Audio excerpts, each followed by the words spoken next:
അന്താരാഷ്ട്ര തലത്തിൽ നിന്നാണ് വരുന്നത്. തുടക്കത്തിൽ സൂചിപ്പിച്ചതുപോലെ തന്നെ പാകിസ്ഥാനുമായി ഒരു നിർണായക കരാറിൽ ഒപ്പിട്ടിരിക്കുകയാണ് അമേരിക്ക. എണ്ണപ്പാട വികസനത്തിന് സഹായം നൽകാനുള്ള കരാറിലാണ് ഒപ്പുവെച്ചത്. ഒരിക്കൽ പാകിസ്ഥാൻ ഇന്ത്യക്ക് എണ്ണ വിൽക്കുമെന്ന് ഡൊണാൾഡ് ട്രംപ് സാമൂഹിക മാധ്യമങ്ങളിൽ കുറിച്ചിരിക്കുകയാണ്. MG മിഥുൻ കൂടുതൽ വിവരങ്ങളുമായി നമുക്കൊപ്പം ചേരുകയാണ്. Mithun, good morning.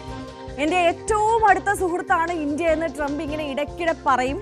പക്ഷേ അതിന് ഏറ്റവും വിപരീതമായ രീതിയിൽ എന്തൊക്കെ ചെയ്യാൻ കഴിയുമോ അതൊക്കെ ചെയ്യുകയും ചെയ്യും. ഇപ്പോൾ പാകിസ്ഥാനുമായിട്ടുള്ള ഒരു കരാറിൽ ഒപ്പിട്ടു എന്നതിനപ്പുറം ഇന്ത്യയെ വെല്ലുവിളിക്കുന്ന തരത്തിലുള്ള ഒരു പ്രഖ്യാപനമാണ് വന്നിരിക്കുന്നത്. അതെ, ഗുഡ് മോർണിംഗ്. തീർച്ചയായും അത്തരത്തിലുള്ള ചില അവകാശവാദങ്ങളും ഒപ്പം തന്നെ ഭീഷണി സ്വരത്തിലുള്ള ചില മുന്നറിയിപ്പുകളും ഒക്കെ പല കാലങ്ങളിലും ട്രംപിന്റെ ഭാഗത്തുനിന്ന് ഉണ്ടാകുന്നത് നമ്മൾ കണ്ടതാണ്. കാരണം നാളെ ഓഗസ്റ്റ് 1-നാണ് ഈ എല്ലാ രാജ്യങ്ങൾക്കും പ്രഖ്യാപിച്ച തീരുവ നിലവിൽ വരാൻ പോകുന്നത്. അതിനു മുന്നോടിയായി കഴിഞ്ഞ ദിവസം 25% നികുതി ഇന്ത്യയിൽ നിന്നുള്ള ഉൽപ്പന്നങ്ങൾക്ക് ട്രംപ് ഏർപ്പെടുത്തുകയും ചെയ്തിരുന്നു. അതിനൊരു പ്രധാനപ്പെട്ട കാരണം എന്ന് പറയുന്നത് ഈ റഷ്യയിൽ നിന്ന് എണ്ണ വാങ്ങുന്നതും ഒപ്പം തന്നെ ആയുധങ്ങൾ വാങ്ങുന്നതും നിർത്തലാക്കണമെന്നുള്ളൊരു ഭീഷണി സ്വരത്തിൽ ട്രംപ് പറഞ്ഞു. പക്ഷേ അതൊക്കെ ഇന്ത്യ നിഷേധിച്ച് മുന്നോട്ട് പോകുന്ന സാഹചര്യത്തിലായിരുന്നു ഇത്തരത്തിലുള്ളൊരു തീരുമാനം കൈക്കൊണ്ടത് ട്രംപ് എന്നുള്ളതാണ്. അതിന് ഏറ്റവും ഒടുവിലാണ് ഇപ്പോൾ ഒരു കരാറ് പാകിസ്ഥാനുമായി ഇപ്പോൾ ട്രംപ് ഒപ്പിട്ടിരിക്കുന്നത്. അതിൽ എണ്ണപ്പാട വികസനവുമായി ബന്ധപ്പെട്ടുള്ള കാര്യങ്ങൾക്കാണ് ഈ ഒരു ചർച്ചകൾ നടക്കുകയും ഒപ്പം തന്നെ അതിൻ്റെ ഒരു സുപ്രധാന കരാറിലേക്ക് ഒരു നിർണായക നീക്കത്തിലേക്ക് ഇപ്പോൾ ട്രംപ് കടന്നിരിക്കുന്നത്. അതായത് ഇത് ഏത് കമ്പനിയെ, ഈ വികസനവുമായി ബന്ധപ്പെട്ട ഏത് കമ്പനിയായിരിക്കും ഇത് ഏൽപ്പിക്കുക എന്നുള്ള കാര്യത്തെക്കുറിച്ചൊരു വ്യക്തതയില്ല എന്നുള്ളതാണ്. അത് ഇനിയുള്ള ദിവസങ്ങളിൽ അതുമായി ബന്ധപ്പെട്ടുള്ള ചർച്ചകൾ നടക്കും.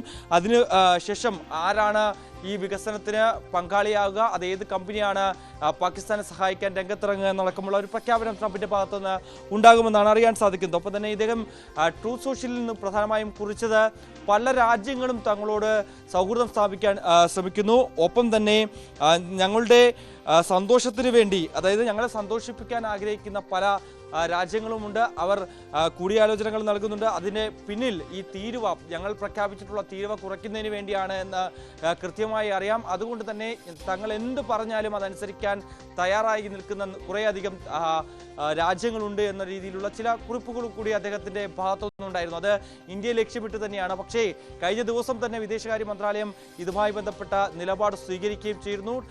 കാരണം പീയൂഷ് ഗോയലുമൊക്കെയായി വിദേശകാര്യമന്ത്രി കൂടിക്കാഴ്ച നടത്തുകയും ഒപ്പം തന്നെ അടുത്ത മാസം US-ൽ നിന്നുള്ള പ്രതിനിധി സംഘം ഈ വ്യാപാര കരാറുമായി ബന്ധപ്പെട്ടുള്ള ചർച്ചകൾക്കായി ഇന്ത്യ സന്ദർശിക്കുന്നുണ്ട്. ഈ വേളയിൽ ഇക്കാര്യങ്ങൾ അമേരിക്കൻ പ്രതിനിധികളെ ഇന്ത്യ അറിയിക്കുകയും ചെയ്യും. ഇതിൻ്റെ പ്രതിഷേധം സ്വാഭാവികമായും അറിയിക്കുകയും ചെയ്യും.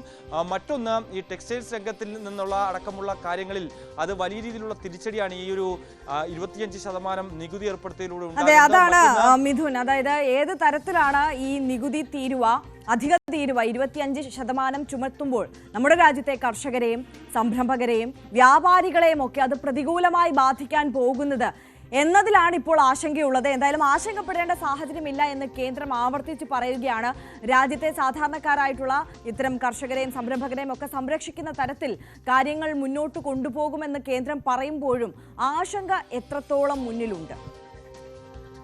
തീർച്ചയായും അത്തരത്തിലൊരു ആശങ്ക നിലനിൽക്കുന്നുണ്ട് ആര്യ. കാരണം ഈ നമുക്ക് കേരളത്തിന്റെ കാര്യം തന്നെ എടുക്കുമ്പോൾ തന്നെ കേരളത്തിൽ നിന്നൊക്കെ നിരവധി പേർക്ക് തൊഴിൽ നഷ്ടമാകുന്ന അടക്കമുള്ള നടപടികളാണ് ഇപ്പോൾ ട്രംപിന്റെ ഭാഗത്തുനിന്ന് ഈ തീരുവ പ്രഖ്യാപിച്ചതോടെ ഉണ്ടായിരിക്കുന്നത്. കാരണം ഏറ്റവും കൂടുതൽ ഉൽപ്പന്നങ്ങൾ ഇവിടെ നിന്ന് കയറ്റി അയക്കുന്നതാണ്. ആ കയറ്റുമതിക്കൊക്കെ ഇത്രയും അധികം ചുങ്കം ഏർപ്പെടുത്തുന്നതോടുകൂടി അത് വലിയ തിരിച്ചടി തന്നെയാണ് ഉണ്ടാകാൻ പോകുന്നത്. ഈ ഒരു സങ്കീർണമായ സാഹചര്യം വലിയ രീതിയിൽ വിദേശകാര്യ മന്ത്രാലയം വിലയിരുത്തുന്നുണ്ട്. അതിന്റെ ഭാഗമായി തുടർ നടപടികൾ എങ്ങനെ കൈക്കൊള്ളണം അടക്കമുള്ള കാര്യങ്ങളെക്കുറിച്ച് കൃത്യമായ ധാരണയിൽ വിദേശകാര്യ മന്ത്രാലയം എത്തിയിട്ടുണ്ട് എന്നുള്ളതാണ്. ട്രംപ് മോദിയുമായി സംസാരിക്കുമെന്നുള്ള അടക്കമുള്ള വിവരങ്ങൾ കൂടി ഈ ഒരു ഘട്ടത്തിൽ പുറത്തു വരികയും ചെയ്യുന്നുണ്ട്. കാരണം ഈ കാര്യങ്ങൾ, ഈ വ്യാപാര കരാറുമായി ബന്ധപ്പെട്ടുള്ള ചർച്ചകൾ വഴിമുട്ടി നിൽക്കുന്ന സാഹചര്യമാണ്. കഴിഞ്ഞ 3 മാസമായി വ്യാപാര കരാറുമായുള്ള ബന്ധപ്പെട്ടിട്ടുള്ള ചർച്ചകൾ അത് വളരെ പ്രതീക്ഷയോടെയാണ് ഇന്ത്യ നോക്കിക്കണ്ടത്. 5 റൗണ്ട് ചർച്ചകൾ പൂർത്തിയായതുമാണ്. ഇപ്പോൾ നേരത്തെ മിഥുൻ സൂചിപ്പിച്ചതുപോലെ തന്നെ US പ്രതിനിധി സംഘം അടുത്ത മാസം ഇവിടേക്ക് എത്താൻ പോകുകയായിരുന്നു. അത്തരത്തിൽ ഊഷ്മളമായ രീതിയിൽ ആ കരാറുമായി ബന്ധപ്പെട്ട ചർച്ചകൾ ഇങ്ങനെ മുന്നോട്ട് പൊയ്ക്കൊണ്ടിരിക്കുമ്പോൾ ആണ് ഇത്തരത്തിൽ ഈ തീരുവയ്ക്കൊരു ഇളവ്, തീരുവ ചുമത്തുന്നതിൽ ഒരു ഇളവ് ഓഗസ്റ്റ് 1 മുതൽ 1 വരെ ആയിരുന്നു നേരത്തെ ട്രംപ് പ്രഖ്യാപിച്ചിരുന്നത്. അതിനിടയിൽ ഈ ചർച്ചകൾ വളരെ നല്ല രീതിയിൽ മുന്നോട്ട് പോകുമ്പോൾ ഒരുപക്ഷെ അതിന്റെ കാലാവധി നീട്ടിയേക്കാം. ഓഗസ്റ്റ് 1 മുതൽ ഈ ഒരു തീരുവ ചുമത്തുന്നതിൽ അതിലേക്ക് കടക്കില്ല എന്നുള്ളൊരു പ്രതീക്ഷയുണ്ടായിരുന്നു. പക്ഷേ ആ പ്രതീക്ഷയൊക്കെ അസ്ഥാനത്താക്കിക്കൊണ്ടാണ് ട്രംപിന്റെ പ്രഖ്യാപനം കഴിഞ്ഞ ദിവസം വന്നത്. ഈ തീരുവ ചുമത്തുക തന്നെ ചെയ്യും, അത് ഓഗസ്റ്റ് 1 മുതൽ പ്രാബല്യത്തിൽ വരും എന്നുള്ളത്. അപ്പോൾ ഈ ചർച്ചകൾ ഈ വളരെ നല്ല രീതിയിൽ മുന്നോട്ട് പോയിക്കൊണ്ടിരുന്ന വ്യാപാര കരാർ ചർച്ചകൾ അത് 5 റൗണ്ട് പൂർത്തിയായിട്ടും എവിടെയാണ് ഒരു പാളിച്ച അല്ലെങ്കിൽ ഒരു അകൽച്ച സംഭവിക്കുന്നത്? ആര്യ, ഈ കാർഷിക ഉൽപ്പന്നങ്ങളുടെ തീരുവയുമായി ബന്ധപ്പെട്ടുള്ള ചർച്ചകളാണ് ഇത്തരത്തിൽ അത് തട്ടിയാണ് ഈ ഒരു ചർച്ചകൾ വഴിമുട്ടി പോയത് എന്നുള്ളത് തന്നെയാണ്. കാരണം 5 റൗണ്ട് ചർച്ചകൾ നടന്നപ്പോഴുമൊക്കെ ഇക്കാര്യത്തിൽ ഒരു ധാരണയിലേക്ക് എത്താൻ ഇരു രാജ്യങ്ങളും തമ്മിൽ സാധിച്ചിരുന്നില്ല. അതുതന്നെയാണ് ഈ ചർച്ചകൾ പിന്നീട് തുടരേണ്ടതില്ല എന്നുള്ള അടക്കമുള്ള ഒരു തീരുമാനത്തിലേക്ക് എത്തുകയും ചെയ്തു. പക്ഷേ ഈ വ്യാപാര കരാർ ഇപ്പോഴും മുന്നിൽ നിൽക്കുന്നുണ്ട്. അതുമായി ബന്ധപ്പെട്ടുള്ള ചർച്ചകൾ ഇനി ഈ പ്രതിനിധികൾ, US പ്രതിനിധികൾ അടുത്ത മാസം ഇന്ത്യയിലേക്ക് വരുമ്പോൾ വിദേശകാര്യമന്ത്രിയുമായൊക്കെ കൂടിക്കാഴ്ച നടത്തും. പീയൂഷ് ഗോയൽ അടക്കമുള്ളവർ ഈ ഒരു കൂടിക്കാഴ്ചയിൽ പങ്കെടുക്കുകയും ചെയ്യുന്നുണ്ട്. അപ്പോൾ കൃത്യമായി ഇന്ത്യയുടെ നിലപാട് വ്യക്തമാക്കുകയും ചെയ്യും. അപ്പോൾ ഈ ഒരു വ്യാപാര കരാറിനൊരു തീരുമാനമാകുമെന്ന് തന്നെയാണ് ഇന്ത്യ കരുതുകയും ചെയ്യുന്നത്, പ്രതീക്ഷിക്കുകയും ചെയ്യുന്നത്. അതിനിടയിലാണ് നേരത്തെ സൂചിപ്പിച്ചതുപോലെ തന്നെ ഈ ഒരു അധിക ചുങ്കം ചുമത്തുന്ന, അധിക തീരുവ ചുമത്തുന്ന നടപടിയിലേക്ക് ട്രംപ് കടക്കുകയും ചെയ്തത്. അതിൽ ലക്ഷ്യം വെക്കുന്ന ഒരു കാര്യം ഇതുതന്നെയാണ്. കാരണം ഈ റഷ്യ യുക്രൈൻ സംഘർഷം, യുദ്ധം ഇത്തരത്തിൽ അനന്തമായി മുന്നോട്ട് പോവുകയാണ്. ഇന്ത്യയോട് കടുത്ത അതൃപ്തി ട്രംപിനുണ്ട് എന്നതുകൂടി നമ്മൾ എടുത്തു പറയണം. ഈ അധിക ചുങ്കം ചുമത്തുന്നത് മാത്രമല്ല, അതിനപ്പുറം പിഴ കൂടി ചുമത്തുമെന്ന് കൂടി ട്രംപ് നേരത്തെ അറിയിച്ചിരിക്കുകയായിരുന്നു. ഈ റഷ്യയുമായിട്ടുള്ള വ്യാപാര ബന്ധം ഉപേക്ഷിച്ചില്ലെങ്കിൽ ഇത്തരത്തിൽ നിരവധി രാജ്യങ്ങൾക്ക് മേൽ ഉപരോധം ചുമത്തും, പിഴ ചുമത്തുമെന്ന് നേരത്തെ പ്രഖ്യാപിച്ചതാണ്. അപ്പോൾ ഇന്ത്യ അതിന് വിപരീതമായിട്ടുള്ള ഒരു നിലപാട് തന്നെയാണ്. ഈ സൗഹൃദം ഇത്തരത്തിലുള്ള ഭീഷണിയുടെ മുകളിൽ അവസാനിപ്പിക്കില്ല, റഷ്യയുമായിട്ടുള്ള വ്യാപാര ബന്ധം തുടരും എന്ന തരത്തിൽ തന്നെയാണ് ഇന്ത്യ നയം പ്രഖ്യാപിച്ചത്. അപ്പോൾ അതുകൂടി കൂടുതലായി ട്രംപിനെ ചൊടിപ്പിച്ചിട്ടുണ്ട്. അപ്പോൾ ഈ അധിക ചുങ്കത്തിന് പുറത്ത് പിഴ കൂടി ഉണ്ടാകുമെന്നുള്ള മുന്നറിയിപ്പ് കൂടി ട്രംപ് നൽകുന്നില്ലേ? അതെ, തീർച്ചയായും. അതായത് ഈ പിഴ എത്രയാണ് എന്നടക്കമുള്ള കാര്യത്തിൽ ഒരു വ്യക്തതയില്ല എന്നുള്ളത് തന്നെയാണ്. കാരണം 25% അധിക തീരുവയ്ക്ക് പുറമെ ഈ പിഴ കൂടി വരികയും ചെയ്യും. അപ്പം എത്രത്തോളം ഒരു തുകയാണ് ഇന്ത്യ അടക്കേണ്ടി വരുക എന്നുള്ള കാര്യത്തിൽ ഇനി ഒരു വ്യക്തത വരണം. കാരണം നാളെയാണ് ഈ ഒരു ചുങ്കം നിലവിൽ വരുന്നത്. അതിനുശേഷമായിരിക്കും ഇതിൻ്റെയൊക്കെ ഒരു കണക്കുകൾ പുറത്തു വരിക എന്നുള്ളതാണ്. എത്രത്തോളം നഷ്ടം ഇതുമായി ബന്ധപ്പെട്ട് ഇന്ത്യക്ക് ഉണ്ടാകുമെന്നുള്ളത് നമുക്ക് കണ്ടറിയേണ്ടിയിരിക്കുന്നു. മറ്റൊന്ന്, നേരത്തെ സൂചിപ്പിച്ചതുപോലെ തന്നെ ഈ റഷ്യ യുക്രൈൻ സംഘർഷം അത് അവസാനിപ്പിക്കുന്നതുമായി ബന്ധപ്പെട്ട വ്യാപകമായി ചർച്ചകൾ ഇടനിലക്കാരനാകുന്ന അല്ലെങ്കിൽ അത്തരത്തിലുള്ള ഒരു ചില അവകാശവാദങ്ങളൊക്കെയായി രംഗത്ത് വരികയും ചെയ്യുന്നു. അതിൻ്റെ ഭാഗമായിരുന്നു ഇന്ത്യക്ക് മുന്നിലേക്ക് ഈ ഒരു ആവശ്യം. അതായത് ഉടനടി തന്നെ റഷ്യയിൽ നിന്ന് ആയുധങ്ങൾ വാങ്ങുന്നതും ഒപ്പം തന്നെ എണ്ണ വാങ്ങുന്നതും അടക്കമുള്ള കാര്യങ്ങൾ അത് ഇന്ത്യ നിർത്തലാക്കണമെന്നുള്ള ഒരു ഭീഷണി സ്വരത്തിൽ ട്രംപിന്റെ വാക്കുകൾ വന്നത്. പക്ഷേ അത് അതേ നാണയത്തിൽ തന്നെ നടക്കില്ല എന്ന രീതിയിൽ തന്നെ ഇന്ത്യ കൃത്യമായി മറുപടി നൽകുകയും ചെയ്ത് നമ്മൾ കാണുകയും ചെയ്തതാണ്. സ്വാഭാവികമായും 60% എണ്ണ ഇന്ത്യ റഷ്യയിൽ നിന്നാണ് വാങ്ങുന്നത്. ഒപ്പം തന്നെ ഇറാനെയും ഇന്ത്യ എണ്ണ വാങ്ങുന്നതുമായി ബന്ധപ്പെട്ട് ആശ്രയിക്കുകയും ചെയ്യുന്നുണ്ട്. അത്രത്തോളം നല്ല സൗഹൃദമാണ് റഷ്യയെ സംബന്ധിച്ച് ഇന്ത്യയുമായി ഉള്ളത്.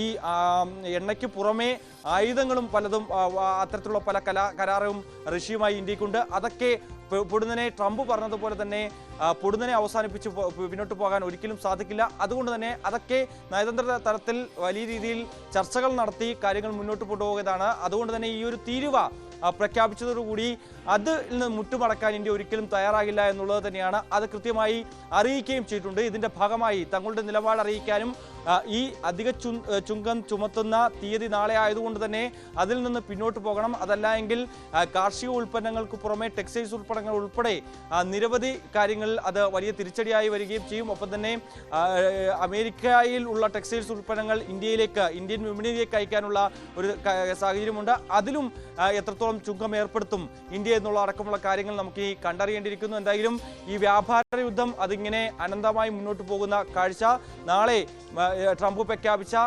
ഈ അധിക തീരുവ അത് എല്ലാ രാജ്യങ്ങൾക്കും മേലുള്ള അത് നടപ്പാക്കുകയും ചെയ്യും. അങ്ങനെയെങ്കിൽ എത്രത്തോളം രാജ്യങ്ങൾ പ്രതിഷേധവുമായി രംഗത്ത് വരികയും ചെയ്യും, അല്ലെങ്കിൽ മുൻകാലങ്ങളിലെ പോലെ തന്നെ ഈ ട്രംപ് ഈ തീരുവ പ്രഖ്യാപിച്ചതിന് പിന്നാലെ അത് മരവിപ്പിക്കുന്ന ഒരു കാഴ്ചയുണ്ടായിരുന്നു. ഒരു 90 ദിവസത്തെ കൂടി നീട്ടി നൽകുന്നു എന്നടക്കമുള്ള ചില പ്രഖ്യാപനങ്ങളും ഉണ്ടായിരുന്നു. ആ രീതിയിലേക്ക് കാര്യങ്ങൾ പോകുമോ, അല്ലെങ്കിൽ ഇന്ത്യയുടെ നിലപാട് കേട്ടതിനു ശേഷം ഇനി ട്രംപ് എന്ത് നിലപാട് സ്വീകരിക്കുമെന്നടക്കമുള്ള ആകാംക്ഷയിലാണ് ലോകമുള്ളത്. എന്തായാലും നിലവിലെ സാഹചര്യത്തിൽ ഇന്ത്യയെ സംബന്ധിച്ച ഈ ചുങ്കത്തിന് പുറമെ പിഴ അടക്കം ഏർപ്പെടുത്തുമ്പോൾ അത് വലിയൊരു തോതിൽ ഇന്ത്യയുടെ കാർഷിക രംഗത്തെ ബാധിക്കും, ഒപ്പം തന്നെ സംരംഭകരെ വലിയ രീതിയിൽ ബാധിക്കുകയും ചെയ്യുന്ന ഒരു സാഹചര്യമാണുള്ളത്.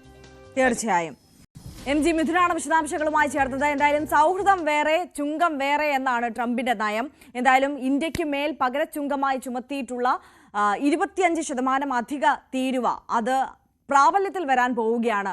നാളെ മുതൽ ടെക്സ്റ്റൈൽ രംഗത്തും അതേപോലെ തന്നെ കാർഷിക ഉൽപ്പന്നങ്ങളും മരുന്നുകളും വാഹന ഘടകങ്ങളും ഇലക്ട്രിക് ഉൽപ്പന്നങ്ങളും ഒക്കെയാണ് കൂടുതലായി ഇന്ത്യയിൽ നിന്ന് അമേരിക്കയിലേക്ക് കയറ്റുമതി ചെയ്യുന്നത്. അപ്പോൾ ഈ മേഖലയിലൊക്കെ ഒരു പതർച്ച ഉണ്ടാകുമോ എന്നുള്ള ആശങ്കയാണ് മുന്നിലുള്ളത്. പക്ഷേ അത്തരത്തിൽ ആശങ്കയ്ക്ക് വകയില്ല, വേണ്ട നടപടികൾ സ്വീകരിക്കുമെന്നുള്ളതാണ് കേന്ദ്രം എന്തായാലും അറിയിച്ചിട്ടുള്ളത്. എന്തായാലും ഈ വിഷയമടക്കം ഇന്ന് പാർലമെന്റിൽ പ്രതിപക്ഷം ഉയർത്തുമെന്നുള്ള കാര്യത്തിലും തർക്കമൊന്നുമില്ല.